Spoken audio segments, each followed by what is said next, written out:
Hello guys, हम पढ़ रहे हैं क्रिया प्रसूत अनुबंधन का सिद्धांत। इस सिद्धांत में हमने पिछली क्लास में समझा था कि स्किनर ने किस प्रकार स्वैच्छिक अनुक्रियाओं को महत्व प्रदान किया।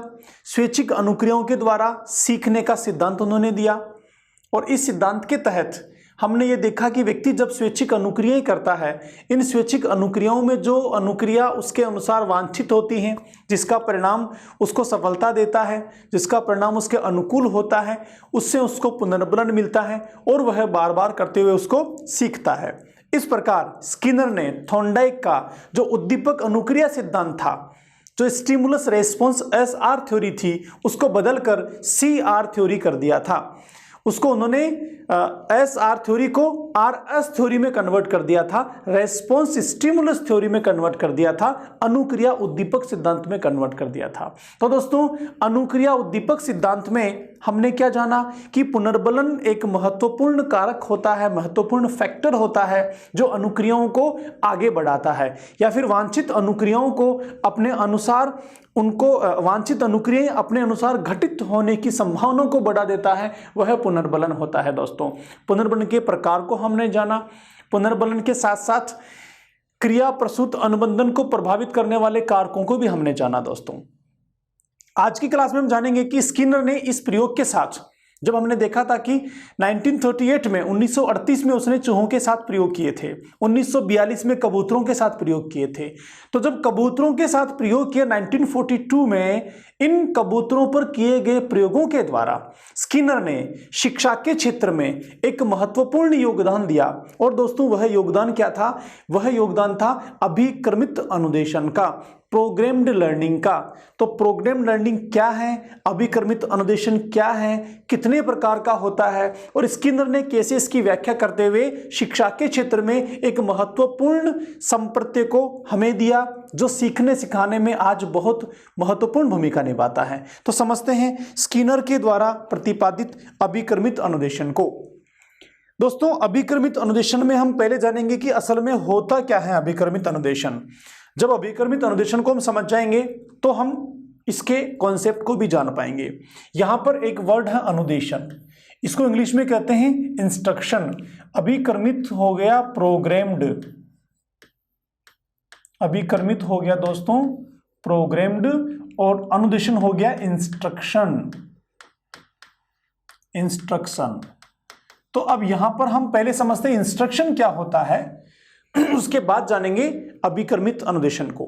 देखिए, कुछ वर्ड्स होते हैं, कुछ चीजें होती हैं, जैसे एक होता है निर्देश। निर्देश, निर्देश, निर्देशन से निर्देशन बनता है। एक होता है परामर्श, परामर्श। एक होता है दोस्तों आदेश, आदेश। और इसी से मिलता जुलता एक होता है अनुदेशन। ये कुछ 3-4 वर्ड हैं जो आप सीखने सिखाने की प्रक्रिया में, पेडागोजी में लगातार सुनते रहते हैं। एक बार इन चारों शब्दों को हम समझते हैं, चारों शब्दों के अर्थ को समझ जाएंगे तो मुझे लगता है कि अभिक्रमित अनुदेशन का संप्रत्यय हमें ठीक तरीके से समझ में आएगा। क्या डिफरेंस है चारों में? सामान्यतः दिखने में एक जैसे दिखते हैं, लेकिन दोस्तों सीखने की प्रक्रिया में, पेडागोजी में इनके अर्थों में बड़ा परिवर्तन है या फिर काफी ज्यादा माइनर चेंजेस इनके अंदर हैं। देखिए, निर्देशन का मतलब होता है डायरेक्शंस। इंग्लिश में हम बात करेंगे तो इन्हें कहते हैं हम डायरेक्शंस। परामर्श होता है गाइडेंस, ये होता है दोस्तों गाइडेंस। हम आदेश की बात करें तो आदेश होता है ऑर्डर, और अनुदेशन की बात करें फ्रेंड्स तो ये होता है इंस्ट्रक्शन। इंस्ट्रक्शन। अब इनमें क्या फर्क है थोड़ा समझते हैं। देखिए, निर्देशन का मतलब होता है दोस्तों किसी भी कार्य को करने से पहले या किसी भी कार्य के करने के दौरान उस कार्य को कैसे करना है, इसके लिए जो निर्देश दिए जाते हैं उन्हें कहा जाता है निर्देशन। वो किसी भी क्षेत्र में हो सकते हैं। जैसे एग्जाम लिखने से पहले डायरेक्शंस लिखे होते हैं कि आपको ओमार सीट को पहले नहीं खोलना है, ओमार सीट को इस पेन से भरना है, उसमें काट छांट नहीं करनी है, चारों में एक ही गोला काला करना है, पेपर को घंटी बजने के बाद ही खोलना है। ये सारे के सारे निर्देश पहले लिखे होते हैं, इनको कहा जाता है डायरेक्शंस। जो चीजों को डायरेक्ट करता है कि कैसे कैसे आपको करना है, तरीके बताता है, ठीक, और उसके अनुसार ही आपको उस काम को करना होता है। अगर उसके अनुसार आप उस काम को नहीं करते हैं तो वह काम आपका मान्य नहीं होता है। जैसे निर्देशन लिखा है कि आपको 4 में से एक ही गोले को काला करना है, अगर आपने उसको नहीं माना, 2 गोलों को डार्क कर दिया, तो फिर वो क्वेश्चन ही आपका रिजेक्ट हो जाएगा, उसमें कोई अंक आपको नहीं मिलना है। तो ये कहलाते हैं दोस्तों डायरेक्शंस। गाइडेंस की बात करें, गाइडेंस होता है परामर्श। परामर्श में क्या होता है, आपको किसी काम को करने के लिए परामर्श दिया जाता है, लेकिन यहां बाध्यता नहीं होती, आप चाहें तो माने, नहीं चाहें तो नहीं माने। जैसे चिकित्सक के पास आप गए, चिकित्सक आपको परामर्श देता है कि सर ऐसे करेंगे तो आपकी बीमारी जल्दी ठीक हो जाएगी, तो ये हो गया परामर्श, गाइडेंस। दोनों में फर्क क्या है, यहां तो निर्देशों को मानने की बाध्यता है, आपको मानना ही मानना है, लेकिन परामर्श में आप निर्देश माने या नहीं माने आपकी अपनी इच्छा होती है, उन्हें कहा जाता है परामर्श। परामर्श भी स्कूल में भी दिए जाते हैं, क्लास में भी दिए जाते हैं, बाहर भी दिए जाते हैं, व्यवहार में हर जगह परामर्श दिए जाते हैं। तो ये स्कूल में और स्कूल के बाहर सब जगह वैलिड होते हैं। आदेश की बात करें, ऑर्डर। ऑर्डर का मतलब होता है कि जिस चीज के लिए आपको कहा गया है वह करनी ही करनी है, अगर नहीं करेंगे तो आपके खिलाफ कोई कार्रवाई की जानी है। आदेश के साथ दंड जुड़ा होता है, यहां पर स्ट्रिक्टनेस जुड़ी होती है। तो ये हो गया आपका आदेश। अब आते हैं हमारे अनुदेशन पर। क्या है इंस्ट्रक्शंस? दोस्तों अनुदेशन का मतलब होता है सीखने सिखाने की प्रक्रिया के दौरान कक्षा कक्षों में, मैं फिर रिपीट कर रहा हूं, सीखने सिखाने की प्रक्रिया में कक्षा कक्षों में शिक्षक के द्वारा जो भी बात कही जाती है, जो भी वहां पर उसके द्वारा स्टेटमेंट दिए जाते हैं सीखने से संबंधित, उन सबको कहा जाता है अनुदेशन, इंस्ट्रक्शंस। अब केवल कक्षा कक्ष में ही ये लागू होते हैं, कक्षा कक्ष से बाहर आप कहीं हैं जहां सीखने की प्रक्रिया नहीं हो रही है, वहां ये अनुदेशन नहीं है। जैसे प्रार्थना में आपने कहा कि सब लाइन से खड़े हो जाओ, ये यहां पर आपका निर्देश हो सकता है, ऑर्डर हो सकता है, लेकिन अनुदेशन नहीं है। आपने जब पोसार खिला रहे हैं बच्चों को तब कहा कि चलो अपनी प्लेट सब एक बार वॉश करके आओ, हैंड वॉश करके आओ, फिर यहां पर आकर बैठो, तो ये आपका अनुदेशन नहीं है, क्योंकि कक्षा यहां पर नहीं चल रही है। लेकिन कक्षा में आपने कोई भी चीज कही कि ये काम ऐसे करना है, ऐसे लिखना है, ऐसे पढ़ना है, ऐसे याद करना है, पहले ये करो फिर ये करो, इसका मतलब ये हो गया, चलो आप बताओ, चलो आप बैठो, ये सारा का सारा जो कक्षा कक्ष में आपके द्वारा दिया जा रहा है दोस्तों, वह कहलाता है अनुदेशन, इंस्ट्रक्शन। तो आपको याद रखना है केवल कक्षा कक्ष में दिया जाने वाला ही अनुदेशन होता है। तो फिर अब यहां कौन सा अनुदेशन है, कौन सा इंस्ट्रक्शन यहां पर है दोस्तों? यहां पर है अभिक्रमित। अभिक्रमित का मतलब यहां पर हो गया जिसको हम पहले से एक निश्चित क्रम में बना देते हैं। ऐसा अनुदेशन जो पहले से एक निश्चित क्रम में बना हुआ है वह कहलाता है अभिक्रमित। ऐसे इंस्ट्रक्शंस जिन्हें पहले से ही प्रोग्राम्ड कर दिया गया है उन्हें कहा जाता है अभिक्रमित अनुदेशन। देखो दोस्तों कैसे, जैसे हम मोबाइल की बात करें, मोबाइल को पहले से ही प्रोग्राम्ड करके कंपनी के द्वारा हमें दिया जाता है, हम उसके प्रोग्राम को चेंज नहीं कर सकते हैं। अगर आपको मोबाइल से बात करनी है तो वहां पहले से इंस्ट्रक्शन सेट हैं। क्या इंस्ट्रक्शन सेट हैं कि आपको मोबाइल को पहले ऑन करना होगा, ऑन करने के बाद आपको फोन में जाना होगा, कॉन्टेक्ट सर्च करना होगा, कॉन्टेक्ट सर्च करने के बाद कॉलिंग पे आपको पुश करना होगा, कॉलिंग में किस सिम से कॉल करना है वो आपको चूज करनी होगी, और उसके बाद जाके फिर आपका फोन कॉल लगेगा। तो यहां पर 4-5 स्टेप्स हो गए। पहला स्टेप फोन को चालू करना है, उसके बाद आपको कांटेक्ट में जाना है, फिर जिसको फोन करना है उसको सेलेक्ट करना है, उसके बाद आपको सिम को सेलेक्ट करना है, उसके बाद कॉल पर पुश करना है। तो 5 स्टेप्स हो गए। इन 5 स्टेप्स में से किसी भी स्टेप को अगर हम नहीं करते हैं तो क्या फोन हमारा जा पाएगा, क्या किसी व्यक्ति से बात हो पाएगी? जी नहीं। इन 5 स्टेप्स को क्या हम बदल सकते हैं, आगे पीछे कर सकते हैं? तो वहां भी आप कहेंगे नहीं, हम इनको बदल नहीं सकते हैं, आगे पीछे किया जाना संभव नहीं है। जो सेट है वो उसी हिसाब से काम करेगा। तो सीखने की प्रक्रिया में जब चीजों को एक प्रोग्राम में सेट कर दिया जाता है, उनको एक क्रम में जमा दिया जाता है सारे अनुदेशनों को, तो उस प्रक्रिया को कहा जाता है अभिक्रमित अनुदेशन। और दोस्तों, जब किसी चीज को सेट कर दिया गया है, पहले से अनुदेशांश को एक प्रोग्राम में डाल दिया गया है, एक निश्चित क्रम में सीक्वेंस में बना दिया गया है, अब उसके लिए शिक्षक की आवश्यकता नहीं है। क्यों नहीं है? क्योंकि एक सेट सिस्टम है। उस सेट सिस्टम में बच्चा स्वयं उन चीजों को करते हुए आगे बढ़ता है, स्वयं अंतः क्रिया करता है और स्वयं ही अपने अधिगम को प्राप्त करता है। इस तरह की प्रक्रिया को, इस तरह के सीखने सिखाने की टेक्निक को शिक्षण प्रक्रिया में, टीचिंग लर्निंग प्रोसेस में अभिक्रमित अनुदेशन कहा जाता है दोस्तों।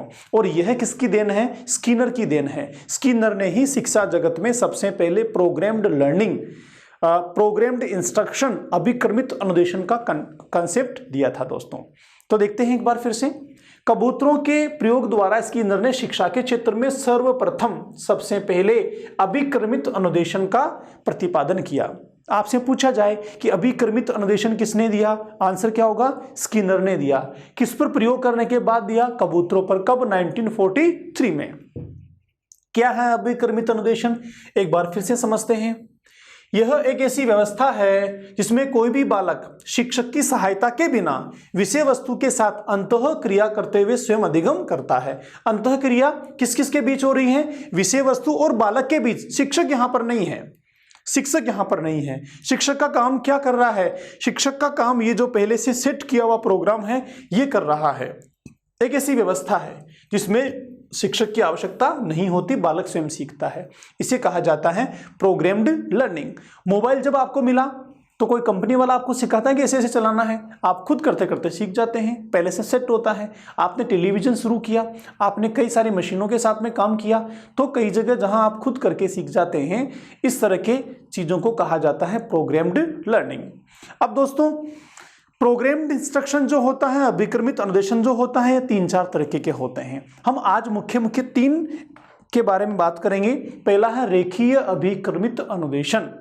रेखीय अभिक्रमित अनुदेशन जो है ये हमारे स्किनर के द्वारा प्रतिपादित किया गया है। और क्योंकि स्किनर ने पुनर्बलन को महत्व दिया है, पुनर्बलन को शिक्षा के क्षेत्र में सबसे पहले प्रयोग किया है, तो रेखीय अभिक्रमित अनुदेशन में पुनर्बलन पर बल दिया जाता है, रीइंफोर्समेंट पर बल दिया जाता है। और यहाँ पर रीइंफोर्समेंट का मतलब क्या हुआ कि बच्चा जब सीख रहा है तो सीखने के दौरान जो सही अनुक्रिया होती है, उस सही अनुक्रिया से बच्चे को पुनर्बलन मिलता है और उस पुनर्बलन को प्राप्त करके बच्चा आगे सीखता है, आगे बढ़ता जाता है।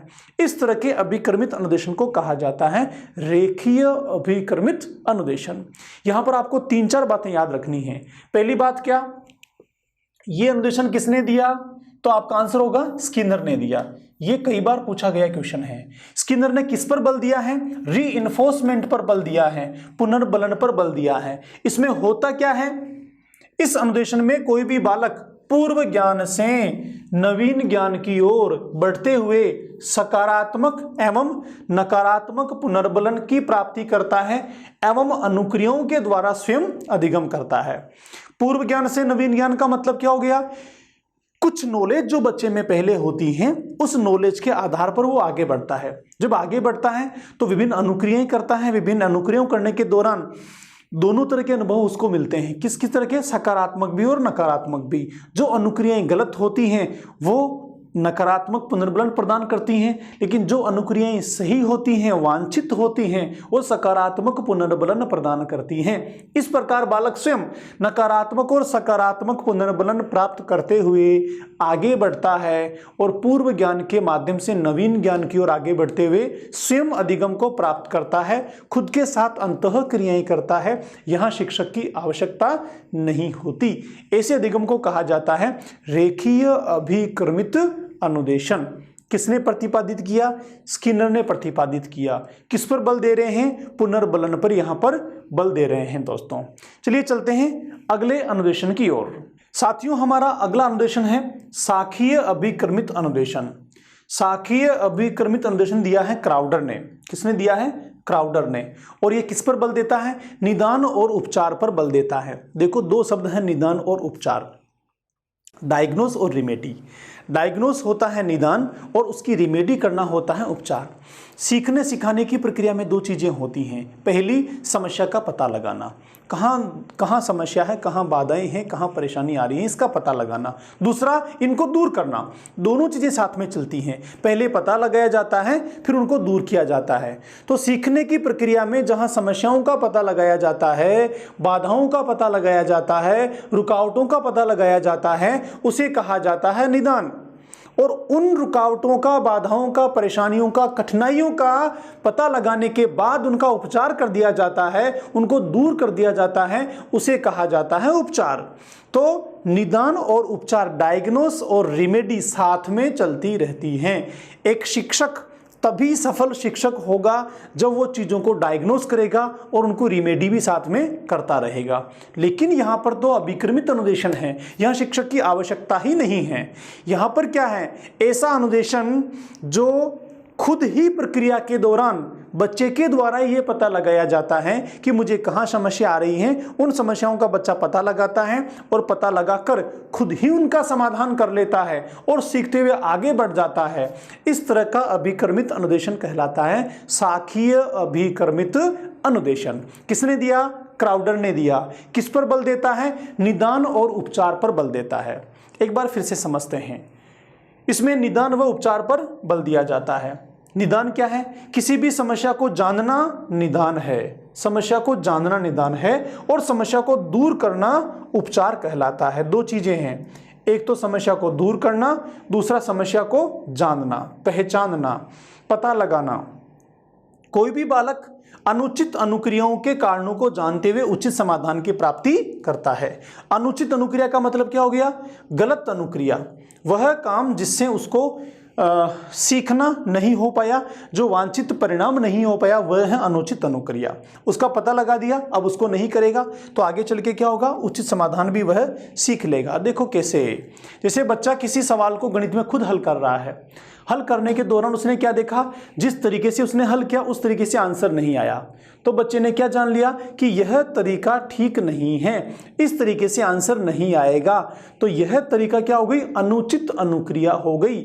उसने आंसर नहीं आने के कारण को जान लिया कि सही तरीका मैंने इस्तेमाल नहीं किया, सही सूत्र मैंने नहीं लगाया, तो यह हो गया उसका निदान। अब क्या करेगा? सही तरीका इस्तेमाल करेगा, सही सूत्र का प्रयोग करेगा और फिर से सोल्व करेगा क्वेश्चन को, और अब आंसर आ गया तो वो क्या कहेगा कि मैंने अनुचित अनुक्रिया को हटा दिया, उचित अनुक्रिया को अपना लिया, मैंने पता लगा लिया कहाँ समस्या थी, निदान कर लिया और उस समस्या को दूर भी कर दिया, मैंने सही तरीका सीख लिया हल करने का, सही सूत्र सीख लिया आंसर निकालने का। अब इस तरह के क्वेश्चन को दोबारा जब भी करना हो वह सही सूत्र का प्रयोग करता है, सही तरीके का प्रयोग करता है। इस तरीके से बालक स्वयं बिना शिक्षक के स्वयं अंतः क्रियाएं करते हुए सीखता है। दोस्तों, सीखने सिखाने की प्रक्रिया में, पेडागोजी में, शिक्षा शास्त्र में इस तरह के अनुदेशन को कहा जाता है साखीय अनुदेशन। किसने दिया? क्राउडर ने दिया। फ्रेंड्स, आगे चलें अगले अनुदेशन की ओर। अगला दोस्तों तीसरा अनुदेशन है मैथेटिक्स या फिर अवरोही अभिक्रमित अनुदेशन। मैथेटिक्स या अवरोही अभिक्रमित अनुदेशन, और यह दिया है गिलबर्ट ने। इस अनुदेशन में विषय वस्तु की सामग्री पर बल दिया जाता है, और इस विषय वस्तु की सामग्री पर स्वामित्व पर बल देते हुए गिलबर्ट ने मैथेटिक्स या अवरोही अभिक्रमित अनुदेशन में 3 तरह के नियम बताए हैं। समझते हैं किस तरीके से। तो पहला, मैथेटिक्स या अवरोही अभिक्रमित अनुदेशन किसने दिया भाई? गिलबर्ट ने दिया। यह भी कई बार पूछा गया है।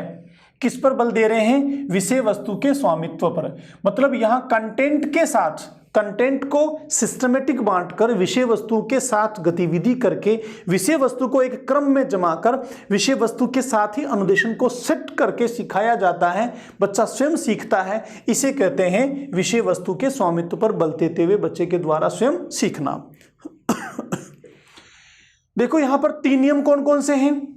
3 नियमों का प्रतिपादन किया। पहला नियम है दोस्तों श्रृंखला का नियम। श्रृंखला के नियम में क्या होता है? श्रृंखला के नियम में होता है दोस्तों कि बालक के द्वारा सीखने की प्रक्रिया के दौरान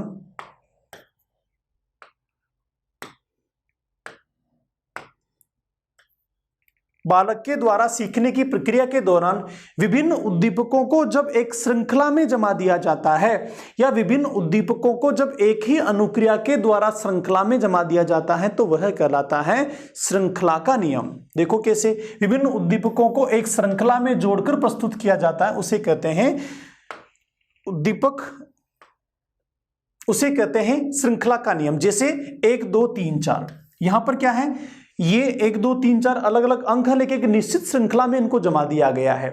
इसको जमाने के बाद शुरू में जब हमने अंकों को बनाया तो निश्चित श्रृंखला में जमा दिया, तो पहले से जमा हुआ है, सेट है पहले से, तो अभिक्रमित अनुदेशन हो गया। बच्चा जब भी सीखेगा ऑटोमेटिक किसी को बताने की जरूरत नहीं कि 1 के बाद 2 आएगा, 2 के बाद 3 आएगा, 3 के बाद 4 आएगा। ऐसे अल्फाबेट है, ऐसे लेके जेड तक हमने उनको पहले से श्रृंखला में जमा दिया है।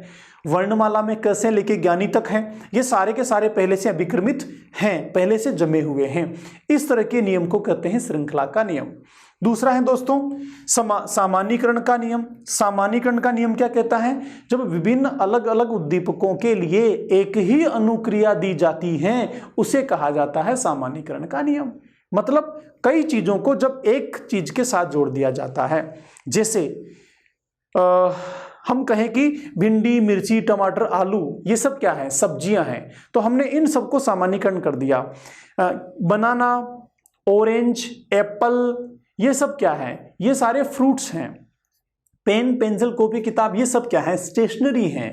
तो हमने विभिन्न उद्दीपकों के लिए जब एक ही अनुक्रिया का इस्तेमाल किया तो इसे कहा जाता है सामान्यीकरण का नियम। किसमें है ये मैथेटिक्स या अवरोही अभिक्रमित अनुदेशन का दूसरा नियम है दोस्तों। एक बार देखते हैं, अलग अलग उद्दीपकों को एक ही अनुक्रिया के साथ प्रस्तुत किया जाता है या अलग अलग उद्दीपकों की जब एक ही अनुक्रिया के रूप में प्रस्तुति दी जाती है तो उसे कहा जाता है सामान्यीकरण का नियम। जैसे प्याज, आलू, भिंडी, ये सब क्या है, ये सब सब्जियां हैं, ये सब सब्जियां हैं, तो यहां पर ये सब्जी जो है ये क्या है, इन सब का सामान्यीकरण हो गया। ठीक है। ऐसे ही तीसरा नियम दोस्तों विभेदीकरण का नियम। जब अलग अलग उद्दीपकों के लिए विपरीत अनुक्रियाएं प्रस्तुत की जाती हैं, उद्दीपक के लिए विपरीत अनुक्रियाएं प्रस्तुत की जाती हैं, विभेद करके उन्हें बताया जाता है, तो इस तरह के नियम को कहा जाता है विभेदीकरण का नियम।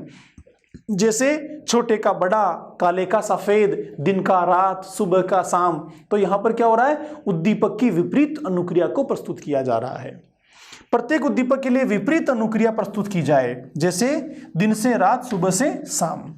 तो दोस्तों यहां हमने जाना कि गिलबर्ट के द्वारा मैथेटिक्स या अवरोही अभिक्रमित अनुदेशन दिया गया, जहां पर विषय वस्तु को स्वामित्व को महत्व दिया गया है। विषय वस्तु को ही हम अभिक्रमित रूप से जमा देते हैं और यहां पर विषय वस्तु जो पहले से प्रोग्राम्ड है उसको बालक स्वयं करके सीखता है। यहां 3 नियम हैं।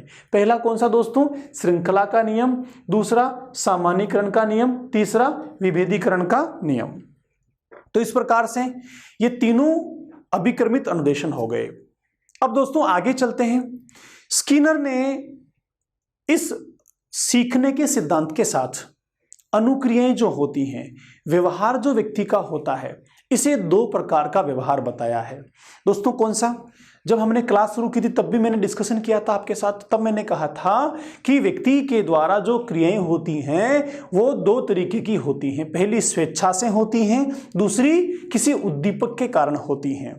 जैसे हम अपनी इच्छा से आंख बंद करें, हमारी मर्जी से करें तो ये हो गया स्वेच्छा से होने वाली अनुक्रिया, लेकिन किसी तेज रोशनी के कारण करें, कोई उड़ता हुआ पक्षी हमारी तरफ आ रहा है उससे बचने के लिए हम करें, मच्छर से बचने के लिए हम आंख को बंद करें, तो ये हो गई उस सामने वाली चीज जिससे बचने के लिए कर रहे हैं उसके द्वारा होने वाली अनुक्रिया।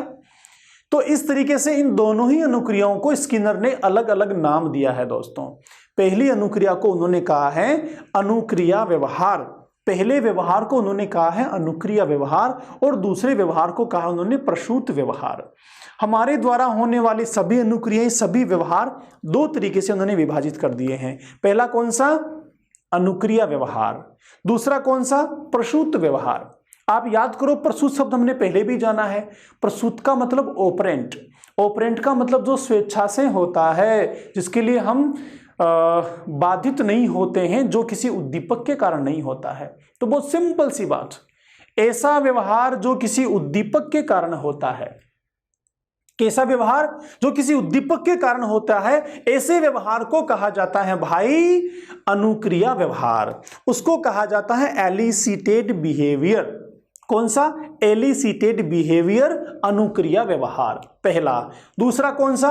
ऐसा व्यवहार जो बिना किसी उद्दीपक के किया जाता है, स्वेच्छा से किया जाता है, उसे कहा जाता है एमिटेड बिहेवियर या ऑपरेंट बिहेवियर या प्रसूत व्यवहार। बहुत सिंपल सी बात है, कई बार यहां से क्वेश्चन पूछा गया है। क्वेश्चन कैसे पूछे जाते हैं? तेज रोशनी के आने पर पलकों को झपकाना कौन सा व्यवहार है, कौन सी क्रिया है, ऐसे पूछा जाता है। अब दोस्तों मुझे बताओ, तेज रोशनी आई, इस वजह से पलकें झपकी, इस वजह से आंखें बंद हुई, तो आंखें बंद होने वाली अनुक्रिया हुई क्यों? उद्दीपक के कारण हुई। तो यहां पर इस अनुक्रिया के लिए जिम्मेदार कौन हो गया? उद्दीपक हो गया। इसलिए कौन सा व्यवहार? अनुक्रिया व्यवहार, एमिटेड बिहेवियर, एलिसिटेड बिहेवियर, सॉरी। चलिए एक बार फिर से समझते हैं। यहां पर स्किनर ने अपने सिद्धांत की व्याख्या करते हुए व्यवहार को कितने तरह का बांटा है? दो तरह का बताया है। पहला अनुक्रिया व्यवहार, इंग्लिश में कहेंगे एलिसिटेड बिहेवियर। वे अनुक्रियाएं जो किसी उद्दीपक के कारण होती हैं, किसके कारण? उद्दीपक के कारण होती हैं। जैसे पिन चुभने पर हाथ को हटा लेना। हाथ क्यों हटा? क्योंकि पिन चुभी। तो पिन क्या है? ये पिन यहां पर स्टिमुलस है। हाथ हटाना क्या है? रेस्पॉन्स है। अनुक्रिया क्यों हुई? स्टिमुलस के कारण हुई, इसीलिए इसको कहेंगे अनुक्रिया व्यवहार। ये एग्जाम में पूछा गया है। तीव्र प्रकाश के आने से पलकें झपकना, तो तेज रोशनी क्या है? स्टिमुलस है। पलकें झपकना क्या है? रेस्पॉन्स है। तो रेस्पॉन्स के लिए जिम्मेदार कौन? तेज रोशनी, इसलिए आंखें बंद हुई। भोजन को देखकर लार आना, ये तो आपने पीछे पढ़ भी लिया है। भोजन क्या है भाई? ये स्टिमुलस है। कौन सा? यूसीएस है, पढ़ा था अपन ने पीछे।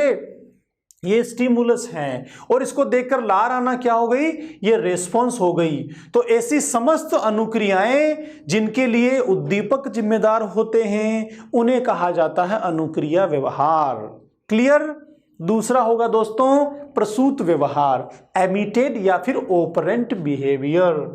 इंग्लिश वर्ड भी आपको ध्यान रखने हैं। ऐसी अनुक्रिया जो बिना किसी उद्दीपक के होती हैं, जहां उद्दीपक की आवश्यकता नहीं होती है, अर्थात स्वेच्छा से होती है, व्यवहार अनुक्रिया व्यवहार कहलाता है या प्रसूत व्यवहार कहलाता है। जैसे स्वेच्छा से यूं ही हाथ पैर हिलाना, बच्चे के द्वारा एक खिलौने को छोड़कर दूसरा खिलौना पकड़ लेना, ये सब व्यवहार क्या होते हैं दोस्तों? ये सब व्यवहार क्रिया प्रसूत व्यवहार होते हैं। अब देखो दोनों व्यवहार को थोड़ा समझते हैं। जो पहले वाला व्यवहार है अनुक्रिया व्यवहार, इसको सिद्धांत में किसने प्रतिपादित किया? किस व्यक्ति ने इस व्यवहार को सिद्धांत के रूप में दिया? तो आंसर क्या हो जाएगा? बोलो, थॉर्नडाइक। थॉर्नडाइक ने उद्दीपक के कारण अनुक्रियाओं को माना है। तो पहला वाला अनुक्रिया व्यवहार को उद्दीपक, अनुक्रिया व्यवहार में उद्दीपक को महत्व देते हुए सिद्धांत में किसने कन्वर्ट किया? थॉर्नडाइक ने। दूसरा व्यवहार है प्रसूत व्यवहार, जहां स्वैच्छिक अनुक्रियाओं को महत्व दिया हुआ है, इसको सिद्धांत में किसने प्रतिपादित किया? आंसर हो जाएगा स्किनर के द्वारा। इसको सिद्धांत के रूप में, शैक्षिक सिद्धांत के रूप में, लर्निंग के सिद्धांत के रूप में प्रतिपादित किया गया है। तो दोस्तों यहां से भी कई बार क्वेश्चन बनते हैं। अब आप सोच के देखो, हमारे दैनिक जीवन में कितनी सारी अनुक्रियाएं होती हैं, जिनमें से कुछ प्रसूत अनुक्रियाएं होती हैं, प्रसूत व्यवहार होता है, और कुछ अनुक्रिया व्यवहार होता है। अब आपको क्या करना है? एक काम है। क्या काम है? रफ कॉपी उठाएंगे, उसमें एक कॉलम बनाएंगे, एक तरफ लिखेंगे अनुक्रिया व्यवहार, दूसरी तरफ लिखेंगे प्रसूत व्यवहार। कल उठने से लेकर सोने तक जितने भी काम आप करते हैं, उनमें से 20 काम को सेलेक्ट करेंगे, 20 क्रियाओं को, 20 तरह के व्यवहार को सेलेक्ट करेंगे, और उन 20 तरह के व्यवहारों को क्लासीफाई करना है आपको। क्या क्लासीफाई करना है? कि कौन सा व्यवहार तो आपका अनुक्रिया व्यवहार था और कौन सा व्यवहार प्रसूत व्यवहार था। अगर रफ कॉपी में दोनों को लिखकर आपने टेबल बना ली, उनका विश्लेषण कर लिया, तो जीवन में कभी भी इस तरह के व्यवहार को नहीं भूलोगे, और यहां से आने वाला क्वेश्चन कभी आपका गलत नहीं होगा। और यह सीखने के साथ भी जुड़ा हुआ है। कैसे? अगर हमें पता है कि बच्चे के द्वारा होने वाला व्यवहार, कौन सा व्यवहार स्वेच्छा से हो रहा है और कौन सा उद्दीपक के कारण हो रहा है, तो हम बच्चे के व्यवहार को भी संयमित कर सकते हैं, अपने हिसाब से बना सकते हैं, या फिर उसको स्टडी करके सीखने सिखाने की स्थितियों को और ज़्यादा अच्छा बना सकते हैं। तो दोस्तों, ये हमने जाना स्किनर के द्वारा विभाजित किए गए दो तरह के व्यवहार को। आगे चलते हैं। स्किनर के क्रिया प्रसूत अनुबंधन सिद्धांत का शिक्षा में क्या महत्व है, तो देखते हैं शैक्षिक महत्व, educational significance of the theory. दोस्तों, यहां पर क्या सिग्निफिकेंस है, क्या शिक्षा में महत्व है इस सिद्धांत का? तो पहला है उच्च स्तर व निम्न स्तर दोनों के लिए उपयोगी होता है। देखो, पीछे के जो दो सिद्धांत पढ़े ना अपन ने, अनुबंधित अनुक्रिया वाला और उद्दीपक अनुक्रिया वाला, दोनों ही सिद्धांत निम्न स्तर के लिए थे, छोटे बच्चों के लिए थे, मंदबुद्धि बच्चों के लिए थे, धीमी गति से सीखने वाले बच्चों के लिए थे। होते सभी के लिए हैं, लेकिन ज़्यादा उनके लिए महत्व होता है। लेकिन ये जो हैं, ये दोनों स्तर के बच्चों के लिए हैं। आपको याद रखना है, यहाँ से क्वेश्चन पूछे जाते हैं। तो जब दोनों स्तर के बच्चों की बात आ जाए, छोटे बच्चों की और बड़े बच्चों की, तो कौन सा सिद्धांत अप्लाई होगा? वहां पर सिद्धांत अप्लाई होगा क्रिया प्रसूत अनुबंधन का सिद्धांत। क्यों होगा भाई? क्योंकि स्वैच्छिक क्रियाएं छोटे बच्चे भी करते हैं और बड़े भी करते हैं। हम बड़े जो हैं वो ज़्यादा स्वैच्छिक क्रियाएं करते हैं, इसीलिए दोनों स्तर के बच्चों के लिए सीखने में यह मददगार होता है।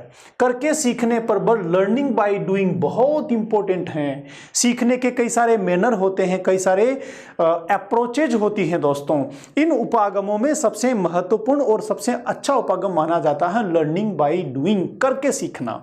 क्योंकि करके सीखना जो होता है उसमें वास्तविक अनुभव होते हैं, स्वयं काम करने वाले को अनुभव होते हैं, जहां पर संरचना बनती है मस्तिष्क में। तो लर्निंग बाय डूइंग भी किस सिद्धांत की देन है? यह भी इसी सिद्धांत की देन है, स्किनर के क्रिया प्रसूत अनुबंधन के सिद्धांत की देन है लर्निंग बाय डूइंग। क्योंकि लर्निंग बाय डूइंग में, करके सीखने में क्या होता है, हम स्वयं अनुक्रियाएं करते हैं, स्वेच्छा से अनुक्रियाएं करते हैं और उन अनुक्रियाओं के द्वारा सीखते हैं। तो क्या हो गया? करके सीखना। और करके सीखने की जो थ्योरी है, सीखने के क्षेत्र में एक थ्योरी के रूप में सबसे पहले किसने प्रतिपादित की? जॉन डीवी ने सबसे पहले प्रतिपादित की। तो जॉन डीवी ने सबसे पहले लर्निंग बाय डूइंग का कॉन्सेप्ट सीखने की पेडागोजी में दिया दोस्तों। लेकिन यह किससे समर्थित है? यह स्किनर के सिद्धांत से समर्थित है।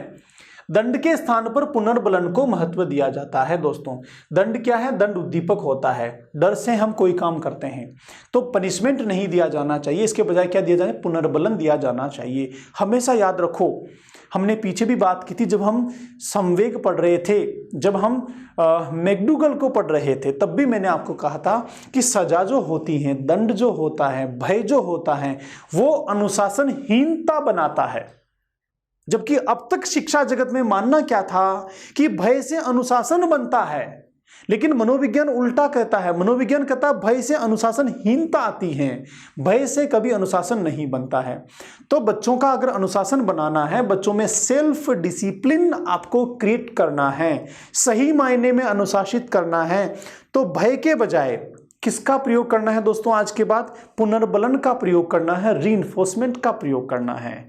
और अगर आप फिर भी नहीं मानो, फिर भी आपका मन कहे कि नहीं मैं तो भय ही अपनाऊंगा, मैं तो पनिशमेंट ही दूंगा, बच्चों को सजा ही दूंगा, तो याद रखना पुलिस पकड़ के जेल में डाल देगी। आरटीई की धारा 17 आर्टिकल 17 के तहत मानसिक और शारीरिक रूप से किसी भी बच्चे को प्रताड़ित करना कानूनी अपराध है, जिसके लिए सजा का प्रावधान है। तो अब तो आपको समझ में आ गया कि दंड और भय कभी भी कक्षाओं में नहीं होना चाहिए। ये बात कौन कहते हैं? स्किनर कहते हैं अपने क्रिया प्रसूत अनुबंधन सिद्धांत के माध्यम से, कि हम बच्चों को सिखाना चाहते हैं तो दंड नहीं दिया जाना चाहिए, उनको रीइंफोर्समेंट दिया जाना चाहिए। इससे फायदा क्या होगा? इससे विभिन्न वांछित अनुक्रियाएं होंगी। भय से तो वही अनुक्रिया होगी जो हम चाहते हैं, लेकिन पुनर्बलन से क्या होगा? वांछित अनुक्रियाएं होंगी। यहां पर बच्चा स्वयं अनुक्रियाएं करेगा और हम जिस अनुक्रिया को पुनर्बलित करेंगे उसको ज्यादा करेगा, तो धीरे धीरे आगे चल के क्या होगा? वही अनुक्रियाएं होने लगेगी जो हम चाहते हैं, वांछित अनुक्रियाएं। अगला है दोस्तों, पुनर्बलन या प्रोत्साहन के द्वारा सर्वश्रेष्ठ अधिगम होता है। मोटिवेशन और रीइंफोर्समेंट दोनों सीखने में बहुत महत्व रखते हैं। सीखने की प्रक्रिया हमने पीछे पढ़ी थी, याद करो। तब मैंने कहा था motivation is the heart of learning. सीखने की प्रक्रिया का हृदय ही मोटिवेशन होता है, शुरुआती वहां से होती है। तो ये जो सिद्धांत है हमारा, ये भी क्या कहता है कि बच्चों को सिखाने के दौरान प्रोत्साहन को काम में लो, सिखाने के दौरान पुनर्बलन को काम में लो। नेक्स्ट है दोस्तों, मनोरोगियों हेतु उपयोगी। मनोरोगियों के लिए अपन ने जब हम पीछे अनुबंधन का सिद्धांत पढ़ रहे थे, पावलोव पढ़ रहे थे, वहां भी मनोरोगियों की चिकित्सा के लिए उपयोगी था, और ये भी मनोरोगियों के लिए उपयोगी है। देखो कैसे है मनोरोगियों के लिए उपयोगी। मनोरोगी जो होते हैं वो स्वेच्छा से अनुक्रिया करते हैं, जो मर्जी आए जो करते हैं, उन्हें कोई परवाह नहीं होती समाज अच्छा कहेगा बुरा कहेगा, परिणाम अच्छा होगा बुरा होगा, वो स्वैच्छिक अनुक्रिया ही करते हैं।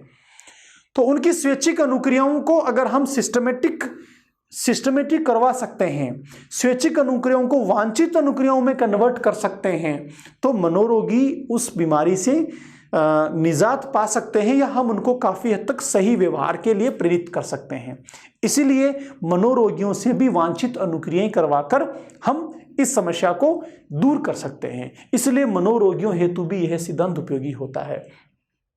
निदानात्मक शिक्षण हेतु उपयोगी। निदान का मतलब हमने जाना पीछे, समस्याओं को जानना, समस्याओं को पहचानना निदान कहलाता है। तो निदान के बाद उस समस्या को दूर करने के लिए जो शिक्षण होता है वो कहलाता है रिमेडियल टीचिंग। रिमेडियल टीचिंग, निदानात्मक शिक्षण। तो रिमेडियल टीचिंग के लिए भी यह सिद्धांत उपयोगी होता है। अगला है दोस्तों, व्यक्ति के समुचित व्यवहार के विकास हेतु उपयोगी। समुचित का मतलब जो उचित होता है, हम जो चाहते हैं वैसा होता है, वांछित होता है। तो वांछित अनुक्रियाओं पे तो हमारा पूरा सिद्धांत ही टिका हुआ है। तो व्यक्ति के समुचित व्यवहार को बनाने के लिए, उसको विकसित करने के लिए भी हमें यह सिद्धांत सपोर्ट करता है। अगला शैक्षिक महत्व दोस्तों, अपेक्षित व्यवहारगत परिवर्तन लाने हेतु महत्वपूर्ण। अपेक्षित व्यवहारगत मतलब व्यवहार में ऐसे परिवर्तन आए जिनकी हम अपेक्षा करते हैं। तो वो भी कब होगा, जब हम इस सिद्धांत को अप्लाई करेंगे। दंड व भय का विरोध, ये तो हमने पीछे पढ़ ही लिया है कि किसी भी तरह का भय नहीं होना चाहिए, कक्षाओं में दंड नहीं होना चाहिए। तो फिर क्या होना चाहिए, भय मुक्त, क्या बिना भय के तथा बाल केंद्रित प्रणाली को अपनाया जाना चाहिए। दोस्तों ये कहलाता है child centred learning. Child centred learning को बहुत ज्यादा महत्व दिया जाता है वर्तमान में प्रारंभिक कक्षाओं में जो सीखने की प्रक्रिया है ना, वो है ही चाइल्ड सेंटर्ड। बच्चा बीच में है, सारा का सारा प्रोसेस बच्चे को विकसित करने के लिए किया जाता है। तो यह प्रणाली किसने दी, यह प्रणाली दी है अभिक्रमित अनुदेशन ने। आगे चलें, शिक्षक की सहायता के बिना कंप्यूटर इत्यादि के द्वारा सीखना। तो ये क्या है, ये प्रोग्राम्ड इंस्ट्रक्शन है, प्रोग्राम्ड अभिक्रमित अनुदेशन है, जिसमें कंप्यूटर में प्रोग्राम तय कर दिए जाते हैं और बच्चा स्वयं सीखता है। सकारात्मक पुनर्बलन या सुदृढ़ीकरण। सकारात्मक पुनर्बलन से क्या हो जाएगा, उससे हो जाएगा बच्चे का, जहां हम सकारात्मक पुनर्बलन दे रहे हैं उस अनुक्रिया को करने में बच्चा उस अनुक्रिया को बार बार बच्चा करेगा तो वह सुदृढ़ होगी, मजबूत होगी, और ऐसा करने से सीखने की प्रक्रिया तेज हो जाएगी, परमानेंट और स्थायी हो जाएगी। नेक्स्ट दोस्तों, प्रत्येक चरण प्रबलित। प्रत्येक चरण प्रबलित का मतलब होता है सीखने के दौरान प्रत्येक जो स्टेप्स होते हैं, हर स्टेप को पुनर्बलन दिया जाए, रीइंफोर्स दिया जाए। इससे क्या होगा, हर एक स्टेप मजबूत होगा और हर एक स्टेप आगे की ओर जाने के लिए प्रेरित करेगा, सीखने की प्रक्रिया आगे बढ़ेगी। छात्रों का वांछित व्यवहार पुनर्बलन, मतलब छात्रों के वांछित व्यवहार पर पुनर्बलन दिया जाए तो उससे क्या होगा, और बालक ऐसा ही व्यवहार करेंगे जो वांछित होगा, जिस पर हम पुनर्बलन दे रहे हैं। नेक्स्ट दोस्तों, अनुदेशन का नियमितीकरण, इंडिविजुअलाइजेशन ऑफ इंस्ट्रक्शंस।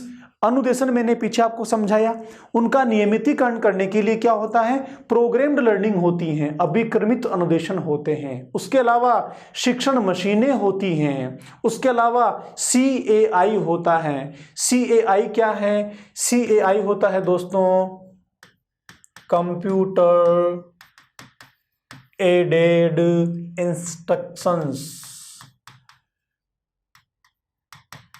आप जब व्याख्याता पढ़ रहे होंगे ना, तो व्याख्याता में मैं आपको समझाऊंगा, व्याख्याता की साइकोलॉजी, एजुकेशन साइकोलॉजी पढ़ेंगे तो वहां पर CAI है, कंप्यूटर एडेड इंस्ट्रक्शंस। ये भी क्या होता है, कंप्यूटर के द्वारा सीखने की प्रक्रिया को कहा जाता है कंप्यूटर एडेड शिक्षण, जहां पर कंप्यूटर एक एड के रूप में काम करता है, सहायक सामग्री के रूप में काम करता है। कंप्यूटर के माध्यम से जब सीखने की प्रक्रिया को संचालित करते हैं उसे कहा जाता है CAI, कंप्यूटर एडेड लर्निंग। एक होता है CAL, कंप्यूटर एडेड लर्निंग, एक होता है CAI, कंप्यूटर एडेड इंस्ट्रक्शंस। तो ये भी किसकी देन है? ये दोस्तों ये देन है हमारे अभिक्रमित अनुदेशन की। तीन चीजें हैं, प्रोग्राम्ड लर्निंग, अभिक्रमित अनुदेशन जो तीन हमने पीछे पढ़े, शिक्षण मशीनें, मशीनों के द्वारा पढ़ाना, मशीनों के द्वारा शिक्षण होना, उसके अलावा CAI। तो CAI ये भी अपने आप में शिक्षण मशीन है। तो ये भी किसकी देन है दोस्तों? अभिक्रमित अनुदेशन की ही देन है। आगे चलें, व्यवहार संशोधन तकनीक, बिहेवियर जो होता है उसको मॉडिफिकेशन करने की टेक्निक्स, व्यवहार को संशोधित करने की तकनीकें। कौन कौन सी तकनीक हैं? पहली है दोस्तों निर्देशात्मक उद्देश्यों का उपयोग। निर्देशात्मक उद्देश्यों का मतलब हो गया हम ऐसे व्यवहार के लिए बच्चों को निर्देश दें जैसा हम चाहते हैं। दूसरा है प्रदर्शन अनुबंधन, परफॉर्मेंस कंटेक्टिंग, बच्चे के द्वारा जो अनुक्रियाएं हो रही हैं उन अनुक्रियाओं का जो प्रदर्शन हम देख रहे हैं उसको मैनेज करते हुए, उसको अनुबंधित करते हुए हम उसके व्यवहार को और अच्छा बना सकते हैं, उसके व्यवहार में संशोधन कर सकते हैं। कब?